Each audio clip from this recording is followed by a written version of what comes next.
We think that marriage is about us, like me and Jane. It's not. When God designed marriage, He looked down from heaven and was like, okay, I got to somehow help these people understand what heaven's supposed to look like.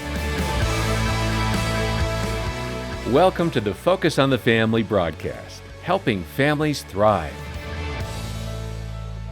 This is a great presentation from a Promise Keepers event featuring Dan and Jane Seaborn, recorded back in the 1990s. And here's why we're airing it. Dan is challenging men to really think about what it means to follow the biblical admonition to nourish and cherish your wife, in spite of all the differences that you brought to your relationship. Dan Seaborn is a much sought-after speaker and author, and he's the founder and president of Winning at Home. Jane Seaborn is a former math teacher who enjoys coaching women to love their husbands in very practical ways. Here are the Seaborns on today's Focus on the Family. I want to tell you guys that yesterday, I'm going to do a little confession before I start. Yesterday, I wasn't a good husband. My wife and I flew down here. I've been traveling, Alabama, other places. She's sitting right here. She's going to do something in a minute with me. You'll meet her, Jane. This week, I've been up 3 or 4 nights this week till 1:30 dealing with issues. I'm tired. I'd like to go home and not have issues for a few days. And some of you are sitting here and you got like big burdens about you. You'd love to bottle up what you felt this weekend and take it home. And didn't start out there, did it? I mean, see, I remember thinking and hearing about marriage and family and going, oh man, when we get there, that's going to be fun and easy. Oh my goodness.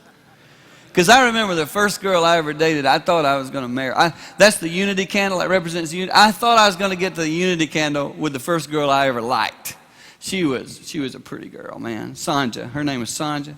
And she could kiss good. I remember her really good. You kids, you're teens and kids here, remember that first one? And I remember I liked her a lot. And I struck the match. I struck the match with her that I thought was going to get to the unity candle. I thought I was going to marry that girl. I struck that match and it started burning and it burned out. I didn't get to the unity candle with her. Didn't make it. And then I left first grade. And then third grade I met Tina Harrison. Old Tina Harrison. I grew up in South Carolina. She was a little South Carolina girl. I lit that match and man, she was prettier than Sanja. And I thought I was going to get the unity candle with Tina, but I didn't make it. It burned out. And I kept striking matches just to watch them burn, country song. And you know, I didn't know it at the time, but a girl named Jane was striking matches too. And finally, one day, I'm going to tell you how I met Jane, because one of the things I want you guys to know is I'm one of you. You sometimes see speakers get up here on stage, and you probably have this thought like, oh, he wrote a book. Let me say something about people that write books. Whoop-de-doo. It just means that somebody did something and helped them get it there, okay? That don't make you squat. But I want you to know, I am just like you. I struggle just like you. That's what I want you to see.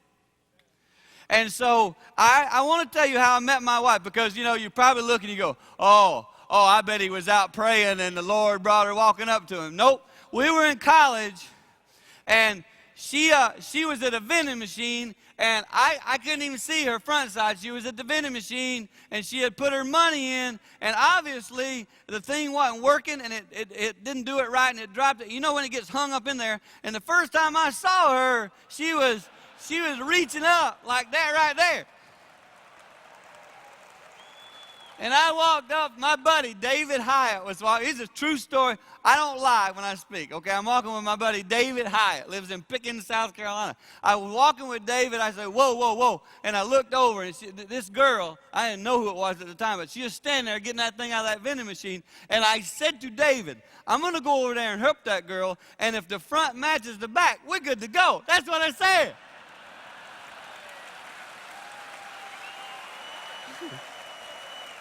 Yeah.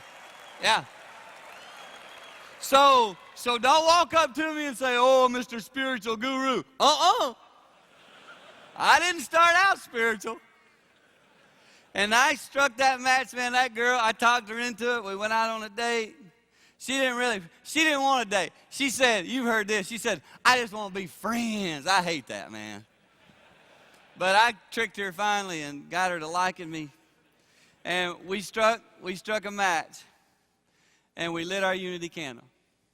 I want you to know this summer it's been burning for 25 years, a little over 10,000 days. The problem is we're not alike. You know, I just can't get her to see that she's got some areas she's got to really change for us to be alike.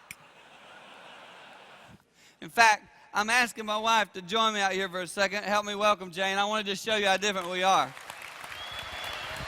Come on out, babe. Because they want us right about here for video. This is my wife, Jane, 25 years. She's a math teacher, so she uses the math part of her brain. I don't even get math. I always say to people, when X plus Y equals Z, it's over. You know what I mean? I don't get that. But what we've done here, for your sake, to help you understand how much like us, you are and we're like you, we made a list of our differences. We did this, how long ago? You think 10 years ago we started doing this? And people enjoyed it. So I want to just kind of show you some of our differences. Let's do it, babe. To start with, I'm more of an introvert, and being in front of you is not very comfortable for me. Yep, that's right. Okay.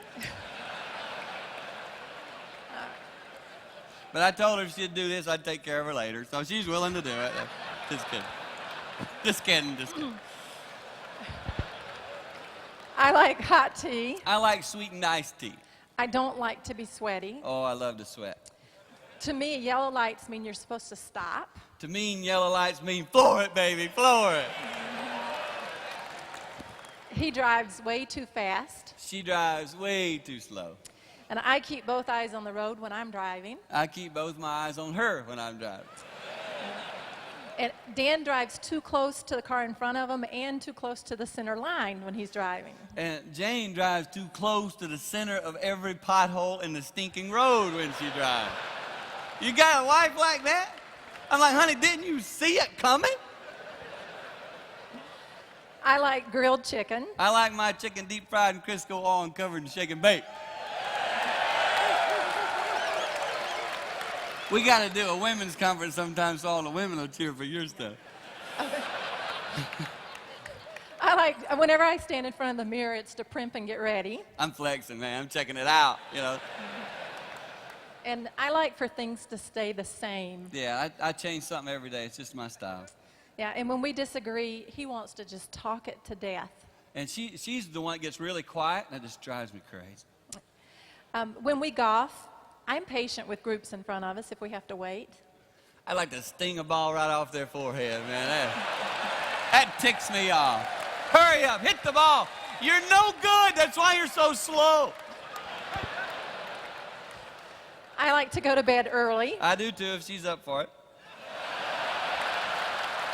See? Okay. I only got a few minutes. I like baked potatoes. French fries. I like ranch dressing. French. I took Spanish. French. I like to cuddle and kiss. French. Hey, I prefer water over pop any day. I prefer pop over water any day. Yeah, and one of my favorite things in life to do is to read a good novel. I like to read the comics. Yeah. I like to sleep in warm nighties. I prefer to sleep in the buff. And I enjoy watching movies like Sleepless in Seattle. I fell asleep watching the movie Sleepless in Seattle. I like quiet music. Give me something with a beat. I'm phlegmatic. I'm choleric. Reserved. Free-spirited. Mathematical. Musical. Walk. Run. Ranch. I'm sorry, walk. Rant. Walk. Beat. Pool. Careful. Risky. Analytical. Emotional. Peacemaker. Confrontational. Yeah. I like to eat at restaurants like the Olive Garden. I like to eat at restaurants like Kentucky Fried Chicken. I like frozen yogurt. Yogurt is a joke. And It's a joke.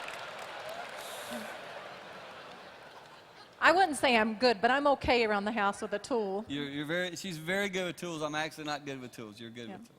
I prefer a good massage. I like to be very lightly scratched. And I think it's important to look nice when you leave the house. It does not matter how you look when you leave your house. I like for my undergarments to be neat and clean. Holes, baby, big holes. I prefer to shower alone. I prefer to shower together. I think kittens are cute. Dead. Thank you.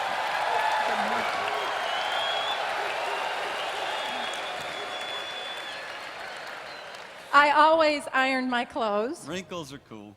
I love to watch shows like CSI. I love to watch shows like ESPN.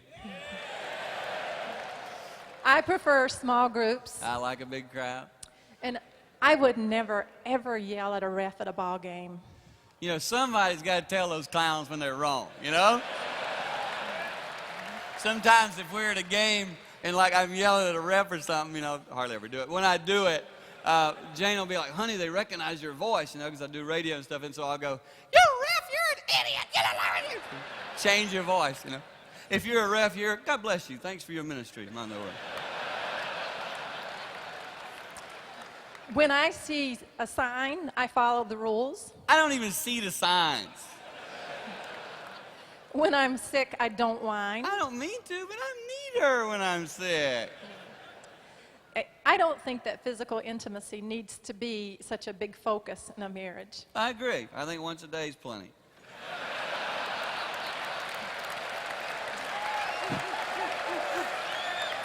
Okay, I don't have a lot of time. It's going to be your afternoon if we get out of here late.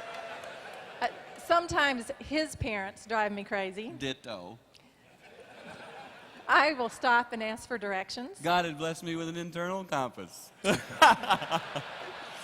And in spite of all of these and many, many more differences, I still love this man. I love you too, baby. You're awesome. Thank you. Take that. Thank you.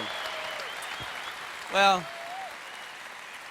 I share that with you on purpose because I want you to know before I share what I'm about to say about this candle, before I tell you how to keep it burning, before I tell you what Satan's trying to do to put yours out, I want you to understand you're not looking at a couple that just get in their home and just everything flows along like Brad was saying, oh, it's not the perfect. No, not at all in the Seaborn home. I told you I was up 3 or 4 nights this week till 1:30, okay? You get it? I got a 21-year-old, an 18-year-old, a 16-year-old, and a 12-year-old. We got issues in our house. You get it? Okay?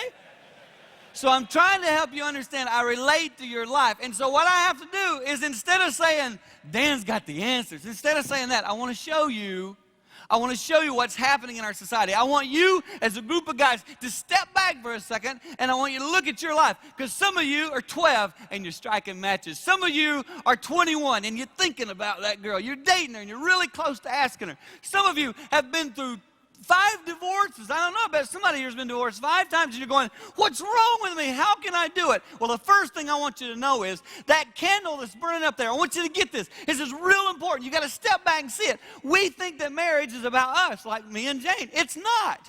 When God designed marriage, he looked down from heaven and was like, okay, I got to somehow help these people understand what heaven's supposed to look like. So if I can get a man, and this is all throughout Scripture, Revelations, Ephesians, if I can get a man to act like Christ and a woman to act like the church, I'll put them together and I'll have a little piece of heaven, and then I'll have a little piece of heaven on earth. And God goes, oh, that's what I'll do. I'll design a man and a woman to stay married for life, and I'll give them, oh, then the kids growing up in that house, they'll be like, oh, this is like heaven.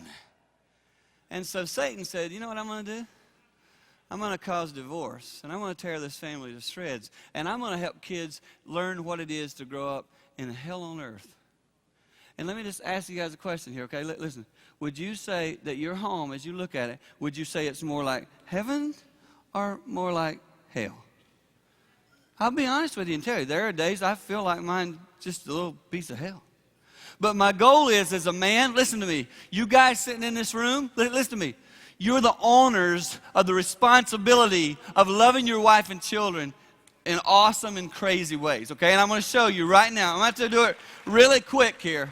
Because up here on this thing now, I want you to look. We got a candle burning. And I want to show you what's happening in our society. Let me tell you what I see some of you men doing. You're doing it right now in your houses. You did it before you came here. Some of you have put like this globe over your marriage candle, and you're snuffing your own marriage out. You're not honoring your wife. You're not celebrating her. You're not lifting her up. You don't encourage her. You don't say things to her like, I cherish you. I love you. I want to be a good husband to you. And you've put out the candle. There's no oxygen to give candle flame to this thing. See, it's out. And it's just a little puff of smoke left. If I light this candle and I get it going, and if I ever could, if I get it going and it gets to burning, there's enough oxygen in this place right here that it's not going out as long as that wick is there. And you as men need to understand, a lot of you go, why am I having so much trouble in my family? Why am I struggling with my children? Why is my marriage not doing well? Because you're snuffing it out by the way you live. Yesterday, I was snuffing out my marriage. I was being critical. Jane couldn't do anything right on the plane down here. I'd be like, well, why are you doing that? And she finally just looked at me and said, can I do anything right? She was right. I had to turn to my wife yesterday and say, baby, I'm wrong. I'm being terrible. I said, here I am going down there to speak to all these guys. And as the husband right now, I'm not doing good at all. I'm just terrible. And I want to tell you that I believe that we as people need to understand, and especially as men need to get the fact that we're responsible to keep this flame burning. And you, listen to me guys, it's you that's got to go home and do it. And beyond, listen, I'm talking about the globe is you snuffing it out. Let me tell you something else that's going on in our society. Oh yeah, they're kind of shooting at that candle. And they're saying, you know what? Marriage isn't a man and a woman. Marriage is a man and a man. Marriage is a man and adultery. And marriage is a man having a couple of women to sleep around with. Marriage is a man with his girls at the bar. And they're shooting at your candle saying, oh, go ahead and put it out, man. It's silly. Just put it out. Society's trying to redefine marriage. Let me just say this really bold and really strong. And you get in trouble for this in our nation. So I'm getting in trouble right now. Marriage was designed by God. You didn't come up with it, and I didn't come up with it. God came up with it. If he came up with it, don't mess with it. Don't mess with it. So while society shoots at it, you keep yours burning. Keep teaching your children that marriage is not man-made, marriage is God-made. And the next thing, oh, Satan, man, he's sneaky. He's walking around looking for some couple he can just blow out of the water. Oh, yeah. He's ready. He's walking around going, boy, if I could put that flame out. I'll tell you how he does this. He does this with adultery. Pornography. A lot of you right now know that in your life, Satan's shooting pornography all over you. Tried to shoot it at me last night. I stayed right here in the Marriott with my wife Jane, laying in bed last night late. Tried to shoot it at me, man. Some trash came on television. I said, Jane, got to turn it off, babe. I got to turn this. She had fallen asleep. I said, babe, I got to turn it off. And I'm telling you, get some protection, because Satan wants to use that trash to knock down your marriage. And you boys who are here that are 12, 13, 14, 15, 11, 10, 9, 8, when I was your age, I started seeing it, and it messed me up. Even as a young boy, I didn't realize it, but Satan was putting that stuff in my life, and I let myself look at it, and it messed me up. Took me years to work out of it. And I still have to be careful. You say, I remember one time talking to my grandpa. He was 80, rocking on his front porch, and I said to him, boy, Grandpa, I can't wait till I'm your age and don't struggle with seeing women and all that stuff. He was rocking. He stopped on his rocker up on the front in a little porch in 6 Mile, South Carolina. He rocked up on the front, and he goes, what are you talking about, boy? He's 80. I'm like, Grandpa, you like see a woman that still messes with you? And he just went, whoa, boy, whoa, boy. So I'm figuring this never stops. So what am I going to do? What am I going to do in a world when you walk in the malls, pretty much the women are nude in the pictures? Well, the Bible says that as men, you're to go home and you are to love your wife, Ephesians chapter 5, verse 25, as Christ loved the church and gave himself up for her, making her holy, cleansing her by washing her with water through the word. Did you hear what I just said? You're supposed to go home and love your wife like Christ loved the church. And the way you, watch this, it starts with you praying for her. It'd be awesome if some of you would walk through the door, and the first thing before you say anything, I say, baby, come here a second. The Lord's spoken to me this weekend. We're going to pray together that all the stuff he's put in my heart, the Lord will guide me through it. Because you got to know, like as soon as you hit these exits, Satan's sitting out there in the parking lot going, come on out, boy. Come on out. I've been waiting for you to dismiss so I can dismember. And he's waiting for you. And you got to go, no, Satan. I claim through the blood of Jesus Christ that I can go home and love my wife, love my kids like Christ loved the church.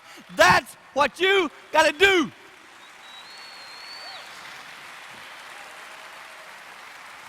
When my boys were 6 and 3, I started doing something with them. We didn't have very much money at all, but I'm a big NBA fan, man. I love, like, now I can say I spoke at the O-Arena, Amway Arena, whatever it is. I know Dwight Howard plays here, so I can say I was higher off the floor than Dwight Howard, okay? You get it? Higher. So I'm going to tell you that this NBA stuff, I love it. I love it. And I wanted to buy basketball cards, little packs of them when I was like, young, married, etc. But we didn't have a lot of money. And, we had kids, 2 boys, 6 and 3. And Jane didn't like me spend that money. So I couldn't buy them for me. So I started buying them for the kids. You can get justified. Like Jane, I had to get these for the boys, and then I took them away from them, And then we started doing this. And when they were little, I'd tuck them in bed, I'd pray over them. And then I would say, I remember the first night I kind of did this. They were laying in their beds, and I said, hey, boys. And they had a little room they kind of shared together, 2 beds in the same kind of little room. I said, boys, did you guys look under your pillows? And they're like, what do you mean, Dad? I said, look under your pillows. And that first night, they reached back, and they pulled out from under their pillows a little pack of NBA cards.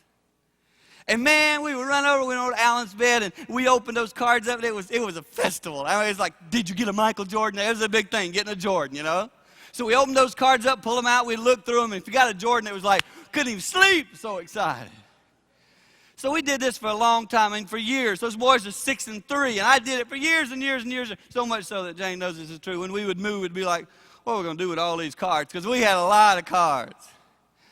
And I did that on when they had tough days, I'd put them in a little pack of cards. I'd play all kind of games with them. But to make the story short, the other week, had a really, really tough couple of weeks. That deal I was telling you about, staying up to 1:30, wasn't going so good. And I had one of those days, I don't know if you've ever had this. I actually went to bed early, like about 8:30. I went to bed early so nothing else bad could happen that day. You ever had one of those days? I said to Jane, I'm going to bed. If the phone rings, don't tell me. So I went to bed. I'm laying in bed. I'm trying to go to sleep. I'm restless. You've been there. And I'm laying in bed, and my sons came in that night to tuck us in. We have reached an age in our life where our kids tuck us in. I ask for cookies. I tell them I got to pee. I do all kind of stuff. And that's sad, but that is true. But I finished, Alan came in, I should say, and he went over to his mom. He's 21. He prayed for his mom, gave her a good night kiss. Then he came around to my side of the bed, and I was at that in-out stage, and I was there just kind of, hey, Alan. He goes, hey, Dad. And he gave me a kiss on my head, and he goes, Dad, I love you. I know you've been having a hard time, and he said, I pray for you. You're a good dad. Thanks, son. Good night. Good night. And he started to walk away. And as he was leaving the room, he looked back, and he said, hey, Dad, did you check under your pillow? No lie. And I went, don't mess with me, man. Don't mess with me. He goes, no, seriously. And I reached my hand back behind my pillow, and I honestly started crying.